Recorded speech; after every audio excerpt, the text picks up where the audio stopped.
Hi, today on the podcast, I would love to welcome our guest, Kathy Izzard. She's an award-winning author and speaker who helped bring transformation to Charlotte in the homelessness, housing, and mental health areas.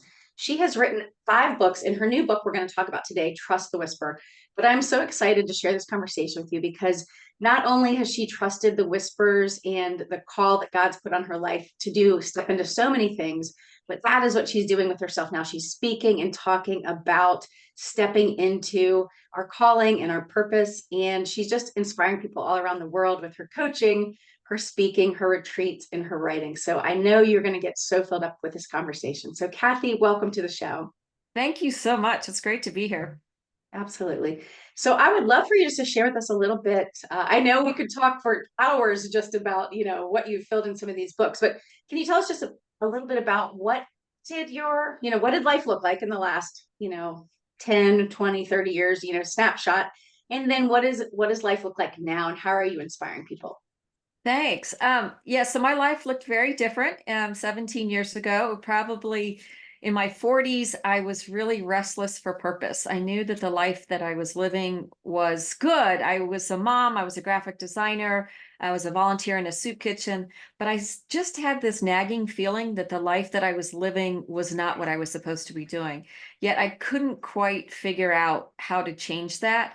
I even thought, well, maybe that means I have to go back and get a degree because I'm not qualified to do anything else than be this graphic designer that I've been for 20 plus years. But then I thought, well, how would I do that with 4 kids? I have 4 daughters. And also, what would I study? Because really, what was driving me is I wanted to do good. And, if I wanted to be really aspirational, say that I wanted to change the world or at least change my little corner of the world. Yeah. But apparently you can't get a degree in doing good and changing the world because no one was offering that graduate course. So I was Yeah. really stuck. And that's when this idea of whispers came to me because I had a very strong whisper myself. And I had a moment in 2007 that I did ended up changing directions. And it wasn't because of a neon sign that pointed me in the right way. It was something much smaller and softer, this whisper. And we can go into that in this episode and talk about it. And that led me on a whole different path. I ended up quitting my job and going to work for our soup kitchen, not to serve soup, but to build housing. And I ended up creating a housing program. From there, I worked on mental health, which was very important to me and dear to our heart. I had this whisper to write it down, which made no sense because I hadn't written anything longer than an email. But I ended up writing my first book, which has led to 4 more, including the one we're going to talk about today. And then really, I think my next chapter is encouraging women who are like me 17 years ago, who are wanting to do something with their life, but they can't quite see it. And so I founded something called Women, Faith, and Story, and I've led retreats and workshops. And that's what I really love. That is my passion today, is to hopefully cause ripple effects and amplify those whispers. And if someone's hearing something and feeling that they're called into something else but are afraid because they're unqualified, I'm the first one to raise my hand and say, me too. I know Yeah. exactly what you're feeling, but take that leap of faith, take that first step. I love it. Oh my gosh, so much good stuff there. Yeah, well, first of all, I can relate because my background as well isn't anything to do with, especially the faith side of a lot of the content and podcast and things I'm doing now. So that was absolutely, feeling like you're running through the, halls without any clothing on because I was like, Yes. hey, I'm going to put my faith out there. I'm going to talk about faith in all aspects of our life. And so, my background was in starting the business with my mom, and it was in marketing technology, so online type work. And it had nothing to do with this. And so, same thing, I had to say, well, I'm not, I didn't go to seminary. I didn't do all these things, but I still feel called that God's leading me to have these conversations, right? And to be in this platform. And so, I absolutely know what you're saying. And it can be scary, but you just have to take that one little step, that next step to, kind of step out in faith and then to kind of see where God takes you or what he's telling you. And I think for me, if you had asked me in 2007, are you just being so incredibly brave? And I don't think that I would have said that was the case. I would have said, I can't stop hearing this whisper that I need to go do something about this, problem with homelessness that I Yeah. had this experience. It was just such an insistent whisper. I either had to pretend I never heard it or get busy doing something about it. So I don't think it was bravery. I think it was just um, surrendering to, okay, I can't stop hearing this. I can't stop thinking about it. So I'm going to try. So I was not brave. I was just finally, it was a sledgehammer. I couldn't stop hearing it. So. Yeah. Yeah, and obviously you have lots of those stories in your book, which I know we'll get into some more of those. But yeah, what would you say? So why don't you tell people that maybe haven't heard God dots before? We'll one, we have the whisper, but then we have God dots. So maybe just explain the two things because other people might call it something else, but in case they haven't Yes. heard this before. So when we're talking about whispers, we're talking about that little voice inside us that's telling us to do something that feels um, you don't feel qualified to do it. It's unexpected, it's uncomfortable, it could be inconvenient. It could be something as big as quitting your job. It could be something as small as, hey, that there's this little thing you could do for your neighbor, some random act of kindness, and you feel like, well, I don't know that neighbor that well, but when you do, you realize, oh my gosh, they I was really the person they needed in this moment, and I listened and I did it. And as I said, these whispers are insistent.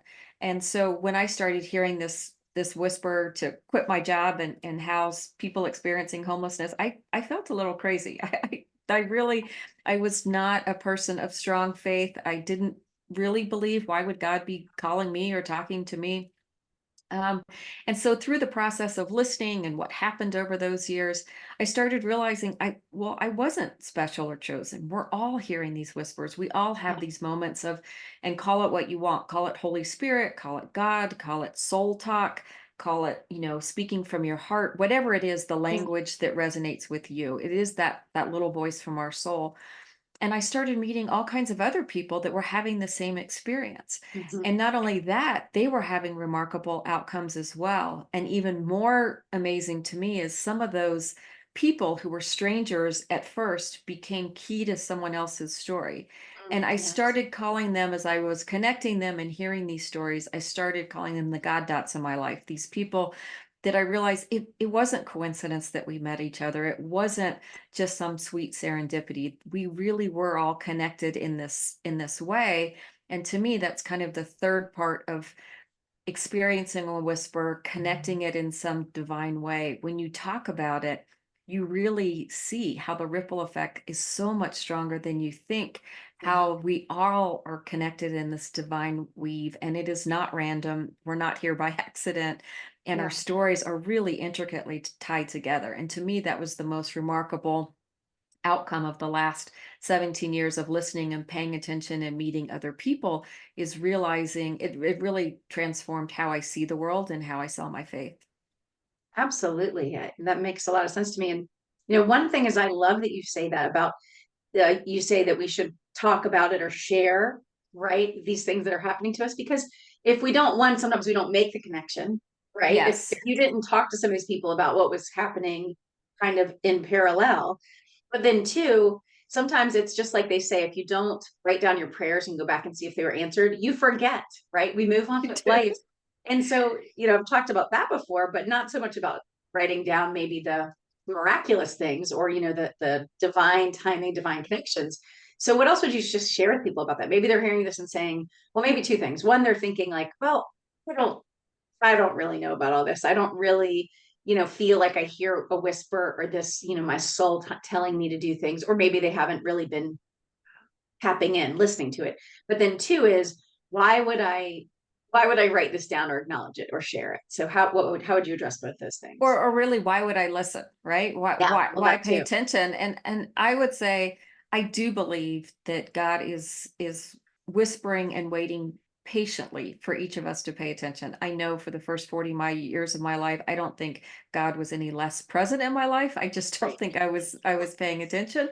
And Yeah. now I find it so undeniable that it's funny to me, that I thought that some of these things that were happening in my life were just funny coincidence, random Yeah. coincidence. But one example I would give from the book is, I was helping a woman who wanted to find her twin sister. They were about to be 45, and she had not seen her twin sister in over 25 years. And it turned out her sister had been homeless in in the state of North Carolina. My friend lived in Charlotte, and So through the work that I've been doing, I ended up helping connecting her with resources of people, and she found her twin. She was homeless in Raleigh, North Carolina, but her twin ended up being housed, and it was a very nice end. They've repaired their relationship. And then because I was talking to someone else who was inspired by the work that I'd done in homelessness, I was talking to a woman in Raleigh, and she was saying how called she felt to this work, and that she was really inspired by the women that she'd been volunteering with and helping. And we had this aha moment because we realized one of the women that she had been so profoundly affected by to raise $27 million and build a housing program in Raleigh, North Carolina, was the lost twin sister Yeah. of my friend in Charlotte. And that triangle of divine to me was just jaw dropping, because Yeah. if I had not been helping my friend and talking with her and then speaking with this other woman in Raleigh, we never would have connected those dots. We never Right. would have known. But there were these really powerful divine forces kind of working with all of us to know each other, to meet each other, and recognize this story. And when you read the book, Trust the Whisper, this particular storyline has about 7 more intersections of kind of unbelievable divine. So that's just one point in the story of how if we listen to things, this woman was just feeling called, I need to find my sister now. I need to know what happened to her. Related to this woman, I need to help with housing, all related through the same person. I don't think that's coincidence. Yeah, absolutely. I agree with you. So and I mean, I've read several other people's books where not the whole book, but they talk parts about, pay attention to the person that God's put you at the table with, right? Or on the plane with. And I know you share some of those stories in your book as well. But so often we just think like, oh, I just want to get where I'm going. I'm busy, right? Mhm. I'm waiting in line. Oh, let me just hurry up. And we're not present, right? We're not really paying attention, or maybe we know why is this person like I keep paying attention to them, or something's seems like I'm wondering about them even though I really don't want to talk to them. So what would you share this about that, because I know you've had that happen to you more than one time. I do, and believe me, I've been that person on the plane that does not want to talk to the person next to me. I Yeah. have been that person in the grocery store who's like, I just need to pay my grocery bill and be out of here. But I really now I make a practice of, if especially if someone is brought to mind several times, one, two, three times, I think about someone, and I think, why is that person just randomly coming to mind? I ask them out for coffee. I pick up the phone and call them. I send, and almost always there is a connection. And I can't explain it. I don't know why that is, but I do think these whispers, these nudges are leading us to people and to places and to projects we would never imagine for ourselves. But when we're looking for something, it's the path is in front of us if we're willing to pay attention. Yeah, absolutely.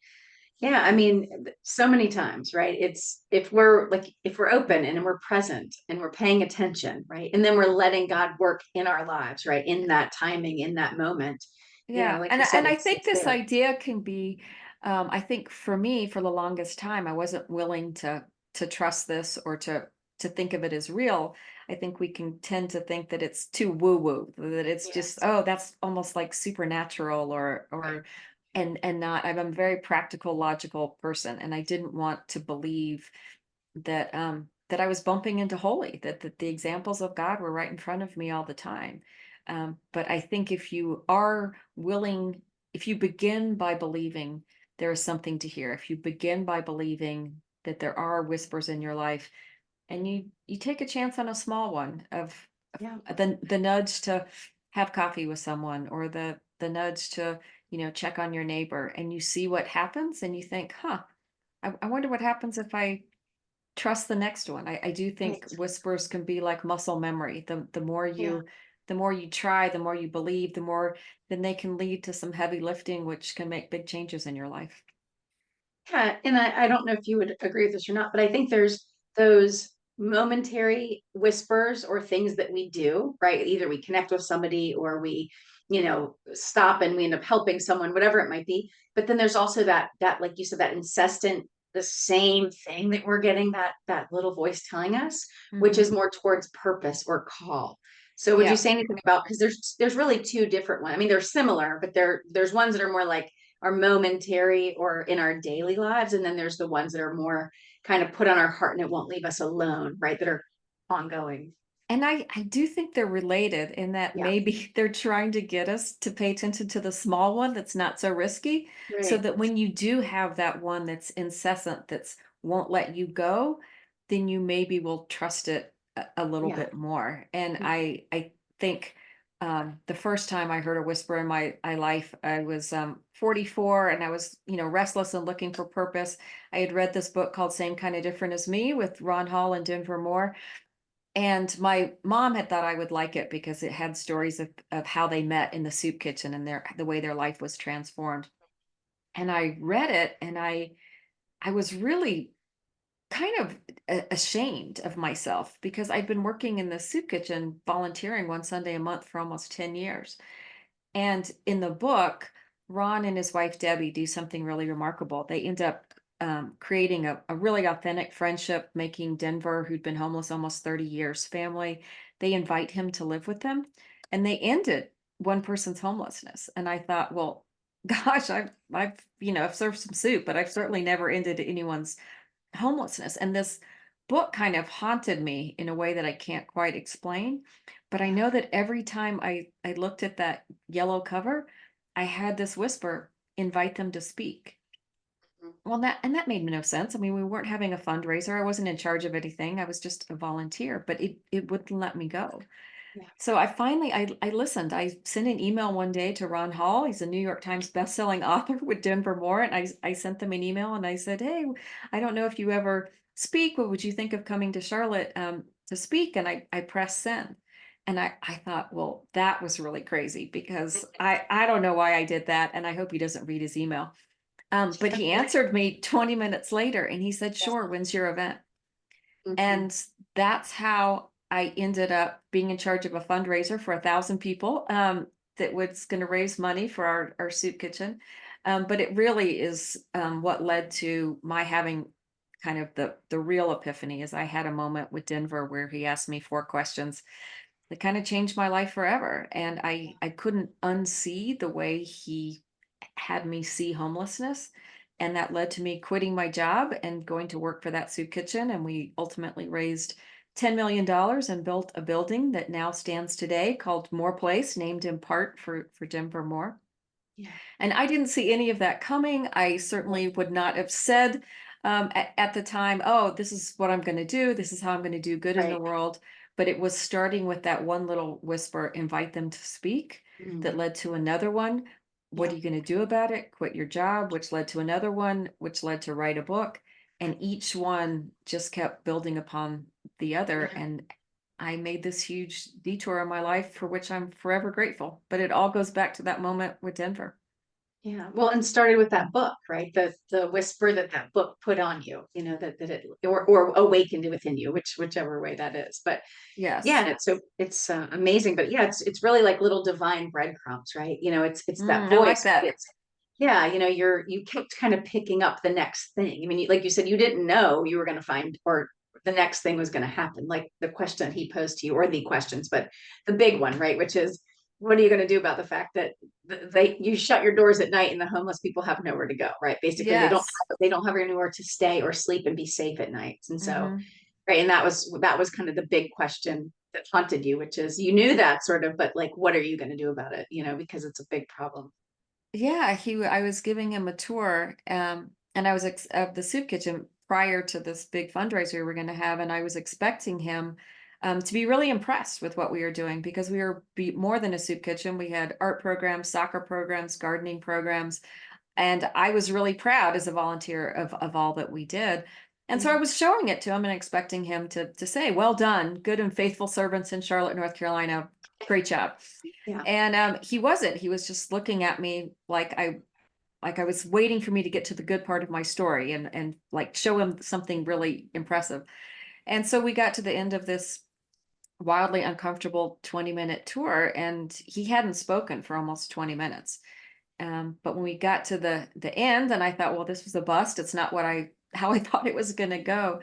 He said, "Can we go upstairs now?" And I said, "Well, yeah, there's nothing up there. There's just offices. And he said, well, where are the beds? And I said, oh, no, no, you weren't listening on my tour. We're a soup kitchen. We're a day ministry. And he interrupted me and he said, do you mean to tell me you do all this good in the day and you lock them out to the bed at night? Yeah. I said, yeah. Yeah. And he said, does that make any sense to you? I said, no. Yeah. And he said, are you going to do something about it? Yeah.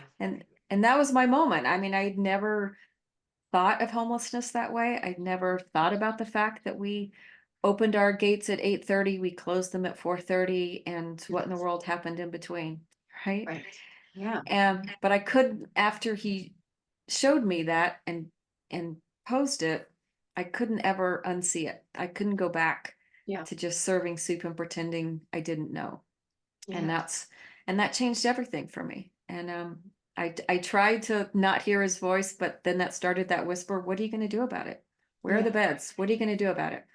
And so it took about 2 months of me trying to pretend I wasn't hearing it. And I finally gave in and started working there about 2 months later to figure this out. What does it even mean to build beds? What does it mean Yeah. to try to do something more than serving soup? Right. And just to be clear for anybody listening, you had no experience Oh, doing this type of work. absolutely. So, and yet Absolutely, you still got the positively not. position, or they made a position for you actually, didn't they? It was a They did. created position. You could read the whole The 100-Story Home, my very first book, kind of tells the whole journey of this. Yeah. And I kind of synthesize it in chapter 1 of this new book, Trust the Whisper. So if you want the short version, you can have it in chapters 1 and 2 of Trust the Whisper. But yeah, I was completely unqualified. I'd been a very gung-ho volunteer. I think they knew that I was a can-do person. Yeah. But we were starting something. A donor had just given money for a program, coincidentally or not. I don't think Yeah. so. At the same time, and they needed to hire somebody, and so I was talking with the director of the soup kitchen, Dale Molinex, and I said to him, "You know that I'm completely unqualified to take this job, right? Like, just so we're clear, I'm a graphic designer. I have a Right. communications degree. I don't know anything Yeah. about." And he said, yeah, well, the good news for you is so is everyone else. He goes, I'm not getting any resumes of people who are qualified to start housing programs for soup kitchens, but you at least really want to do it. So I'm Right. giving the job to you. Mm, So, mm. so Oh it my was another gosh. divine moment, Amazing. Yes. to take a job for which I was completely unqualified. I know, right? Talk about doors opening for, I mean, Yes. seriously, right? And the Yes. timing of that money, Mhm. that donation. Wow, oh my gosh. So, what would you just say to people? Because I think you and I both talked to a lot of women over the years who are exactly where you were, and where I've been as well, which is you're seeking, you just feel unsettled maybe in a part of your life. You feel like you're not maybe doing what you thought. You don't really know what you thought you were going to do, but something feels unfulfilled in you, right? There's Yes. something whispering, even if you don't know what the thing is yet, right? There's this unsettled feeling. And like you said, you feel like you were living a good life, but there was something, maybe some people think missing, or something that's just not fulfilled yet. But what would you just share with people that maybe, feel that now, and, maybe they use the word purpose or calling, and maybe they don't, right? Because there's a Right. lot of different ways this can go. Yeah, well, I think what I was really recognizing is that I had these 4 daughters and I was watching them chase dreams for themselves. And I realized I'd kind of forgotten what my own were. I didn't Yeah. have any dreams and I was really directionless. Um, but I think what Denver showed me, he showed me something that broke my heart and I needed to do something about it. Mhm. So what I would say to women is if you're feeling that restless, feel like there's bigger dreams, as you feel like there's more that you're meant to do, pay attention to what breaks your Yeah. heart because it's different. If I asked you right now what breaks your heart, it would be completely different from what's currently breaking my heart and what I'm feeling that I need to do right now. And I think each one of us has something that's imprinted on our heart that becomes part of how we are raised and the experiences we've had that can kind of culminate in this stepping onto a new life path because what's breaking your heart is what you need to pay attention to. Yeah. And if it's what's breaking your heart is that children in your community don't have school supplies. Well, what if you just one day got some school supplies and took them to one school and one child and see how that made you Right. feel? And then maybe that leads to tutoring one child And then maybe that leads to helping with an after school mentoring program. And maybe that leads to, I don't know what, but I Yeah. think I just showed up at the soup kitchen that day with different, you know, okay, we have some money, we have to start a housing program. What is my next first step? That's right. And you just see where each one of those lead. It started out, we were just going to do a pilot program for 13 people, which we quickly realized was going to turn into much more. So I didn't know I was going to be showing up to lead a $10 million capital campaign. If I Yeah. had, I probably wouldn't have, I probably might have not have gone to the door. But I would just say to someone, if pay attention to that restlessness, that is Yeah. your soul speaking, that is your heart talking, that is that Holy Spirit knocking on your little soul saying, you know, there's more that you're meant to do. Pay attention and Yeah. take one step in that direction. Absolutely. You know, and one of the stories in your book that you share is about, is it called the Green Chair Project? Is that right? Yes, yeah. But you can share a little bit about that. But, you know, I think her, that story, and then also there's another person in the book, right, that was interested in the furniture perspective. In both of them, those just started with one example, right? In other words, Exactly. so Yeah. that's maybe a good example of that. Yeah, so chapter 9 is about Jackie and the Green Chair Project. And Jackie Craig lives in Raleigh, North Carolina, and she was feeling this restlessness, something with furniture, and she was volunteering at a women's prison ministry, and she was kind of having these ideas. She'd always loved furniture, she loved to decorate, but she loved this women's prison ministry that she was a volunteer at, and she couldn't quite figure it out. She's like, what am I supposed to do? Decorate the jail cells or help with the jail? She Yeah. just didn't know. And she said it was this whisper was so strong, this restlessness was so persistent that she was going to Bible study one day, and she remembers being at her house and just saying, okay, God, whatever this is, let's either get it out of my head or get on with it. Cause this is really driving me crazy. It's like, Yeah. I'm done. You need to be clear because I don't know what it is that I'm supposed to be doing. And she says she walked in to church that day and a woman approached her and said, Jackie, you know, I have in my car a lamp and a toaster. Do you know of anyone who needs it? And she said, Jackie said it was just like this huge aha moment of like, yes, I do. There's a woman getting out of the prison ministry. I mean, she's getting out of prison and she's going to an apartment. She has absolutely nothing. She could totally use that lamp and a toaster. And that was the morning that the Green Chair Project was born because she realized how many of us have stuff Yeah. that we would love to help give to someone who really needs our stuff. And what if I could put those two together? And it started at a closet in her church, and it has grown today to the largest homeless furniture ministry in the state of North Carolina. It's an inspiration to other states across the country.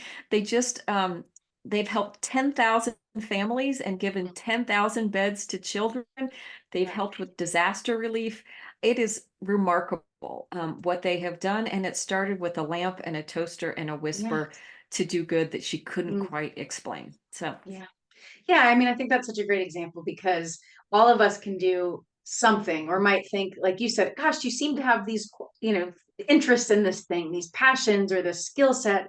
And sometimes we don't know what to do with it, right? But right. sometimes those things will find you. But I don't think we realize, ding, ding, ding, maybe this is the beginning of that, you know, that new thing uncovering or unfolding. And so I think to your point, it's so important to pay attention, right? One, what breaks our heart, but two, how did God design us?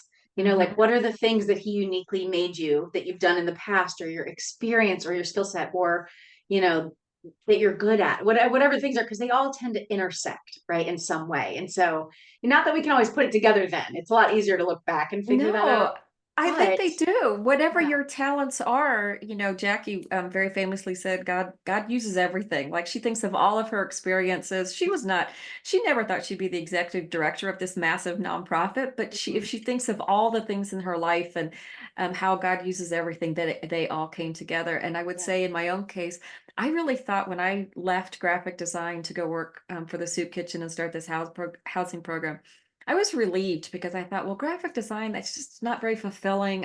That's not really even a talent, whatever.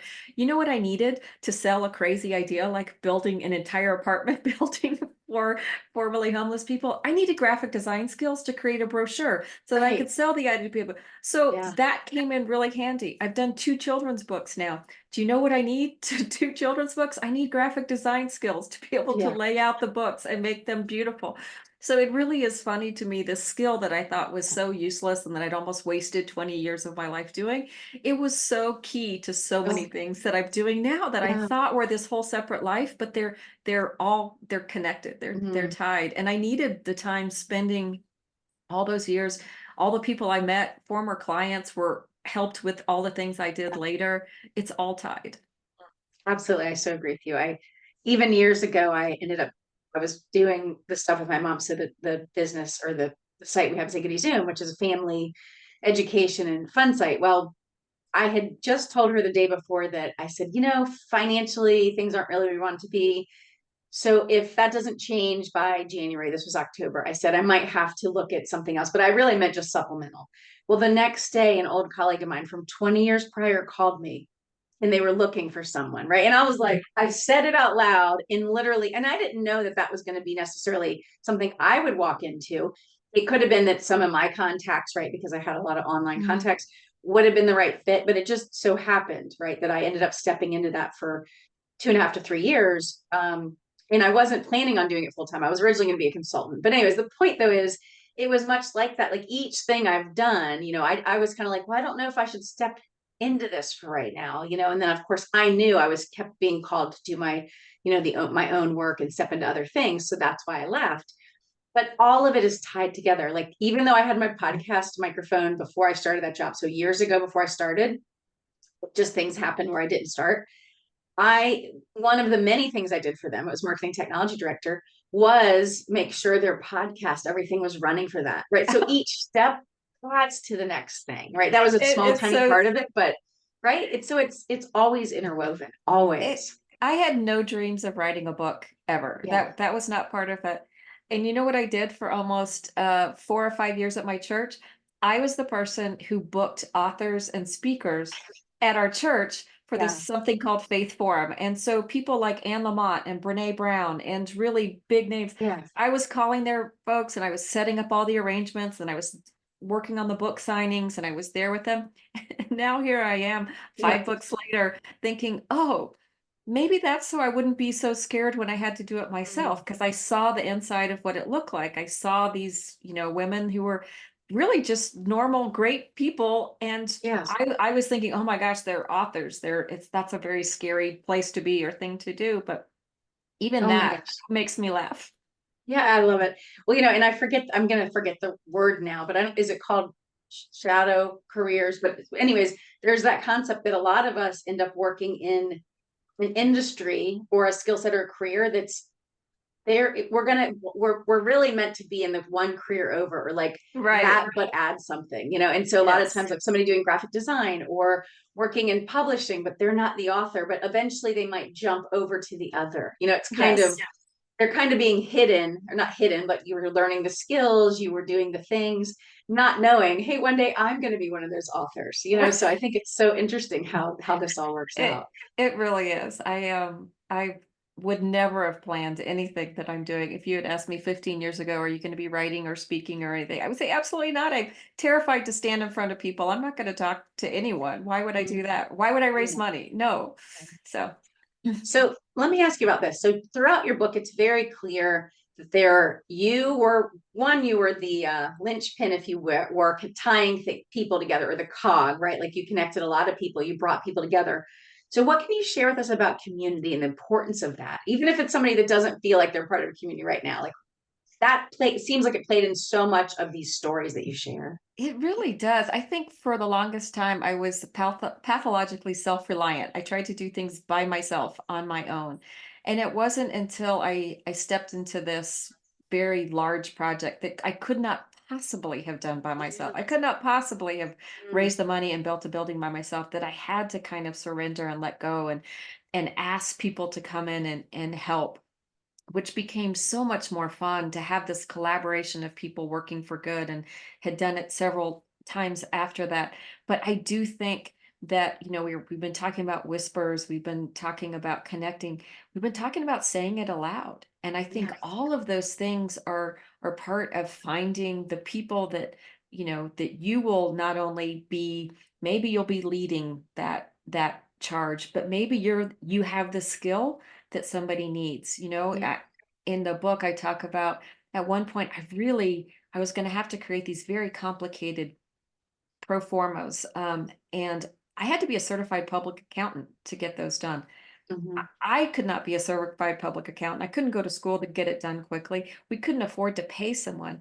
And literally, I bumped into someone at the soup kitchen. He was there volunteering and he said, "Oh, I heard what you're doing, raising the money for more place. That's really exciting. I want, let me know if I can help." And that day I was so frustrated by this idea of pro formas. I said, well, very sarcastically, well, not unless you know how to do pro formas. And he said, "Are you kidding? I love that. I'm a retired, certified public accountant." And Oh my literally, because gosh. I had even Yes. sarcastically spoken the dream aloud or the Mm. need aloud, I found what we needed, and he became tight at my hip for the next 2 years, creating all the financials that we need. The building would not stand today without his talent. So even if you think, well, I Yes. don't know, my talents, what do I have? When you connect to people and you put all the talents together, I mean, it's remarkable Yeah. what can happen. So Oh, I love that you shared that.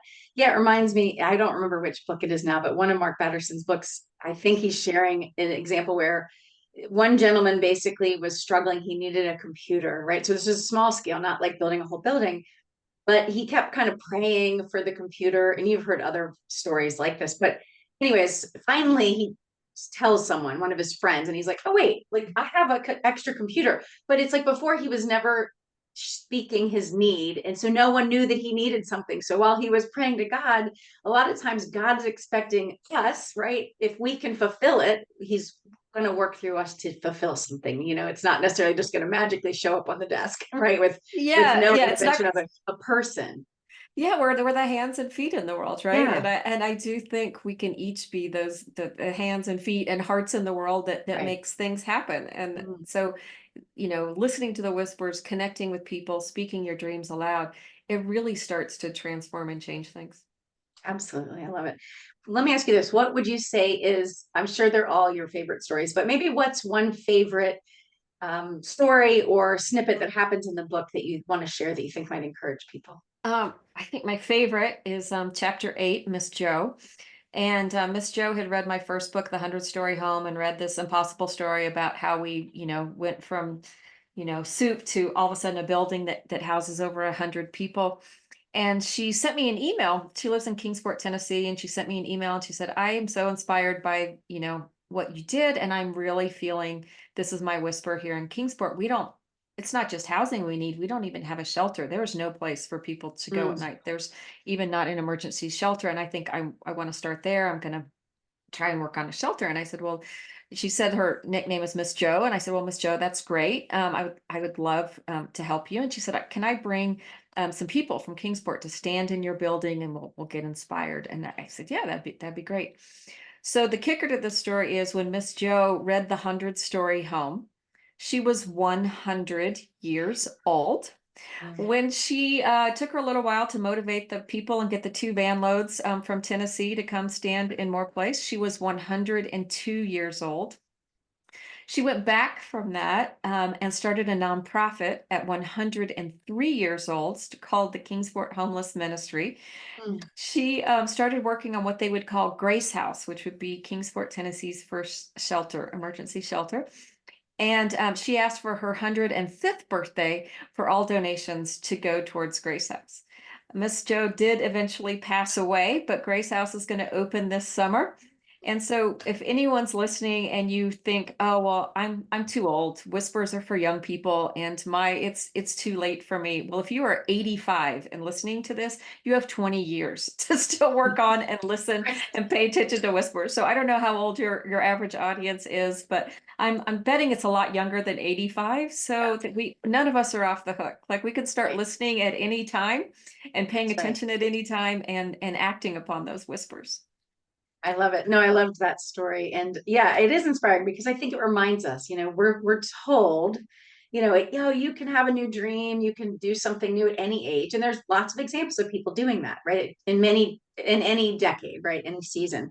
But she truly is a testament to that at 100, she started with this big, huge project, and she's the one that got it rolling. She's the one that's, because of her efforts, her city or her town is going to now have that, resource available to I people, know. and It's so remarkable it's, to me. Have you ever heard yes, that start some big foolish project like Noah? I mean, yeah, really, yeah, we should all start some big that's foolish right. project like Noah. And I don't know, we tend to work on things that we can get done in a week. But what if we had that mindset of what if I have 40 years? What would I That's right. like to have done in 40 Yeah. years? Yeah, and I think, I mean, I've definitely heard, that before, which is, if our God dream isn't big enough that it requires more people and money than we have, then it's really not big enough. In other words, we're Yeah, thinking I too like small, that. Yeah, you know what I mean? And so, I've heard it said, are you living in a story that's too small? yeah, So absolutely. Oh my gosh, so good. So what would you just tell us about the intersection of faith and fulfillment? Like you said, when you were younger, you thought, like maybe you had some opinions about your faith or God, but like it really obviously has impacted you in a much greater way now, both your fulfillment when you listen to the whispers, but also your faith. And so what would you just share with us about that? yeah, I think I've been on a faith journey that I may not have realized. In writing my first book, I came to see it as the first part of my faith journey. My second book, I ended up writing about, well, maybe God doesn't just show up in the miracles of buildings, but maybe he shows up in the dark times too. My husband has a rare disease, and that book is about that. And then I think this is kind of the third part of my faith journey, that is that we are all so connected. There's a divine weave in the world. It is incomprehensible how all this works, about how we're all connected, and how the person that I need could be standing in front of me in the hall right Right. when I ask it or speak it, but I know it to be true. So I think I this whole journey in the last 17 years has given me not only a very deep faith, but I am not restless for purpose anymore. I feel very fulfilled. I feel like I'm on the right path. I'm open to the next adventure that I'm sure is not my plan, and I have no idea Yeah. what it might be, but it does make this an adventure, not only the people that I might come across, but who knows what next projects we might create together. I love it. That's the one thing I actually talk about often, is that I think God calls us to adventure, right? He doesn't Mhm. call us to live a boring, mundane lives, which most of us have gotten comfortable with. I could admit Yeah. I have those seasons too, where you think, oh, I'm doing enough, and not saying we should all be exhausted all the time. That's obviously not what I'm saying. But, we get comfortable with comfort, right? Yeah, very true.